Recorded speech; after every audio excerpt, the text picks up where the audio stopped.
안녕하십니까.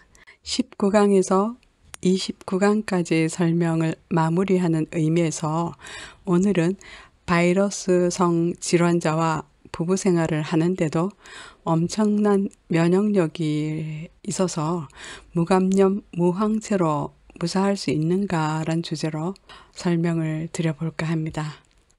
그 설명을 얼마 전에 이태리에서 코로나 바이러스로 많은 사망자가 생겼을 때 이태리에 거주하고 있는 친구에게 보낸 편지글 형식으로 설명을 드려보겠습니다. 자, 그럼 읽어드리겠습니다. 코로나 바이러스란 놈이 하필이면 이태리를 집중적으로 공격하고 있는 것 같아. 잘 이겨내겠지만 바이러스란 놈을 편안하게 비켜갈 방도를 알려주려고 쓰고 있어. 내가 아주 전염성이 강한 바이러스성 간염으로 고생하고 있을 때 남편도 당연히 내게서 감염이 되었을 거라고 생각했어. 그런데 검사를 해보았는데 남편은 아예 바이러스가 옮겨가지도 않아서 무감염, 무항체라는 것이었어. 그처럼 전염성이 강한 바이러스성 질환을 앓고 있는 아내와 몇 년째 부부로 동고동락했는데 어떻게 그럴 수 있었을까? 의사의 설명을 들어보니까 남편은 바이러스 감염으로 항체가 생기는 차원의 그러한 면역력보다 더 힘있는 면역력을 가지고 있어서 아예 바이러스 접근 자체를 막았다는 것이야. 남편의 성품이 좀 무뚝뚝하고 우직하지. 그 우직한 성품 안에 엄청난 책임감이 숨겨져 있는 사람이야. 그래서 어떨 때는 아쉽지만 내가 정말 다시 태어난다고 해도 남편하고 다시 결혼할 것 같은 그만큼 믿을 수 있는 사람이거든. 그런 책임감이 면역력을 키웠는가 하는 생각을 해보고 있는 중이야. 어쨌든 그러한 책임감 때문에 내가 질병을 극복할 수 있도록 도와주기도 했던 것 같아. 왜냐하면 나는 남편에게서 안정감을 느꼈기 때문이지. 모두 알다시피 내가 지유를 향해서 움직이기 시작했을 때 그때는 36년 전이었나? 거의 40년 전이니까 뭐 간이식 수술도 없었고 입으로 들어가는 모든 약은 간의 부담이어서 간장약조차도 간에는 해롭다고 말했으니까. 그리고 나는 그때 아직 어린 초등학교 2학년, 4학년 자식을 두고 있었으니까 약을 버릴 수밖에 없었어. 그리고 낫는다는 정보를 찾아보니까 숨 잘 쉬는 것밖에 없더라고. 그래서 하늘의 마음으로 숨쉬기라고 내가 스스로 이름 붙인 그런 기도 수련을 시작했고, 그래서 6개월이 지난 어느 날 항체가 생기면서 치유되었어. 그 후 나는 바이러스 질환을 가진 환자들에게 도움을 주기 위해서 호스피스 활동을 시작했는데 나의 치유 방법이 그 당시는 과학적이지 않다라는 이유로 사람들이 잘 믿어주는 것 같지가 않았어. 사실은 나 자신조차도 현실감이 느껴지지 않는 치유 체험이 있으니까 당연한 일이었지.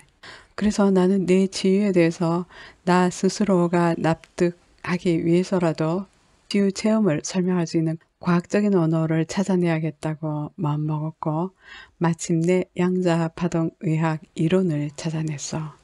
양자파동의학의 관점으로 보면 세상의 바이러스든 세포 원자든 모두 자신의 고유한 파동이 만들어낸 바이러스고 세포 입자라는 것이야. 그래서 세상의 모든 세포 원자를 파동 플러스 입자, 파립이라고 표현하고 있어. 여기서 양자파동이라고 이야기하는 것은 정신적, 영적, 의식 에너지, 마음의 힘, 마음의 기운을 가진 파동이라는 의미야. 그래서 세상의 모든 바이러스든 입자든 모두 자신만의 고유한 파동, 자신만의 고유한 마음의 힘, 마음의 기운인 고유파가 만들어낸 바이러스고 입자이기 때문에 자신이 가진 마음의 힘, 마음의 기운으로 움직이고 있다라고 해석할 수 있어. 그러니까 바이러스를 만들어낸 마음의 힘, 마음의 기운이 다르고 인간의 건강세포를 만들어낸 마음의 힘, 마음의 기운이 다르다는 것이야. 인간의 건강세포를 만들어낸 마음의 힘, 마음의 기운은 어떤 것일까? 양자 물리학의 대가인 데이비드 봄은 인간의 몸세포를 우주를 가득 채우고 있는 초월의식의 자기 조직이다 이렇게 설명하고 있어. 인간의 몸세포가 뇌의 논리를 초월한 초월의식, 그러니까 하늘의 마음으로부터 오는 생명의 빛, 그 빛의 파동이 만들어낸 세포라는 것이야. 파동은 공명을 통해서 일하지. 그러니까 우리의 마음이 하늘의 마음과 같아질 때 하늘의 마음으로부터 오는 파동에 공명할 수 있고 그 공명을 통해서 또 우리의 숨길이 열리는 것이고 우리의 몸은 숨길 따라오는 생명의 빛, 생기를 통한 물질과 에너지의 교환으로 살아갈 힘과 생명력을 얻고 있지. 그래서 인간을 빛의 생명, 기의 생명, 영적 존재다 이렇게 말하고 있어.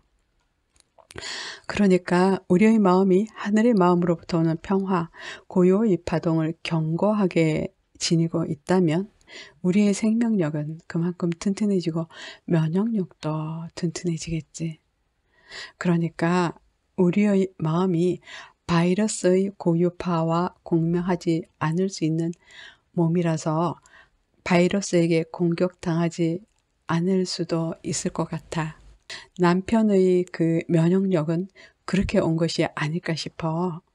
예전에 에볼라 바이러스 뉴스로 세상이 시끄러울 때 병원에서 실수로 에볼라 바이러스에 감염된 환자에게 썼던 그 주사기로 어떤 사람에게 주사를 했는데 그 사람 역시 무감염, 무항체로 무사했다는 것이야. 그런 사람의 몸은 에볼라 바이러스를 몸에 주입한다고 하더라도 감염조차 되지 않는 몸이어서 항체도 없이 무사하다는 것이야. 그 뉴스를 보면서 남편 생각이 났어. 남편도 그랬으니까. 에볼라 바이러스를 주사해도 무감염, 무항체로 무사한 어떤 분이나 전염성이 강한 바이러스성 질환을 앓고 있는 아내와 부부로서 몇 년을 동고동락하면서도 무감염, 무항체로 무사할 수 있었던 남편처럼 근본적인 치유는 하늘의 마음으로부터 오는 평화롭고 고요한 파동, 정신적, 영적 의식 에너지, 우리들의 건강세포의 고유파를 견고하게 지니고 있었기 때문에 가능한 것이 아니었을까? 면역 결핍증인 에이즈 환자의 몸에 기생충이 감염되었을 때 에이즈 환자의 몸에 기생하던 기생충이 암에 걸리기도 하나 봐. 그 기생충 암이 에이즈 환자의 암이 되어서 에이즈 환자가 에이즈로 죽는 것이 아니라 암으로 죽게 된다는 것이야. 요즘 에이즈 환자들을 위한 약이 개발되어 있어서 에이즈는 당뇨보다도 위험하지 않는 병이라고 하는데 이런 복병이 숨어 있었네. 아무튼 에이즈 환자를 위한 치료제가 나와서 에이즈로는 죽지 않는다고 하더라도 기생충 암이 자신의 암이 되어 죽게 되는 건 역시 면역 결핍으로 오는 것이니까 무슨 차이가 있는 것일까? 그러니까 하늘의 마음과 함께하는 고요한 파동을 한가하게 지니고 있는 세포라면 바이러스의 고유파와 공명하지 않아서 바이러스 자체의 접근을 막을 수 있는 면역력을 기를 수 있다면 치료제를 개발하여 사용하는 것과 어떻게 비교할 수조차 있을까 싶다. 아주 유토피아 같은 이야기지. 그런데 실제로 그런 사람이 있다는 거야. 우리 남편처럼. 자, 더구나 이번 코로나 바이러스는 공기 중에서도 3시간 동안이나 살아있을 수 있다고 하니까 바이러스가 3시간 동안이나 바람을 타고 제멋대로 떠돌아다닐 것인데 바이러스에 공명하지 않을 수 있는 면역력을 기르는 예방의학을 발전시키는 방법 위에 무슨 방법이 있을까 싶다. 우리 모두 에볼라 바이러스를 주입해도 코로나 바이러스를 주입해도 무감염, 무항체인 분의 면역력을 지구촌 공동체의 집단 면역력으로 갖게 된다면 코로나 바이러스에 감염될까 무서워서 지구촌이 이처럼 난리 법석을 떨지 않아도 되겠지. 위기는 항상 기회라고 하니까 이번 기회로 지구촌의 건강을 위한 새로운 정신문화 운동이 일어났으면 좋겠어. 그래서 지구촌에 질병 없고 전쟁 없는 진정한 평화의 시대가 도래하기를 바래. 아무쪼록 바이러스로부터 공격당하지 않도록 늘 하늘의 마음과 함께하는 일상의 고요함과 평온함을 지니고 생활하길 빌어.